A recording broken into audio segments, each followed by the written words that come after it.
ঠিক আছে, ও যে স্বৈরাচার সৃষ্টি করছে এটা ওর উপহার, ও স্বৈরাচার সৃষ্টি করতে পারবে না। সাবেক প্রধান নির্বাচন কমিশনার KM নুরুল হুদাকে গ্রেফতার করেছে পুলিশ।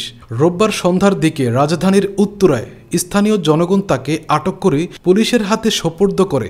উত্তরা পশ্চিম থানার ভারপ্রাপ্ত কর্মকর্তা মোহাম্মদ হাফিজুর রহমান গ্রেফতারের বিষয়টি নিশ্চিত করেছেন। সাবেক CSC KM নুরুল হুদার বিরুদ্ধে মামলা রয়েছে, তাকে গ্রেফতার করা হয়েছে। এ বিষয়ে পরবর্তী আইনগত ব্যবস্থা প্রক্রিয়াধীন।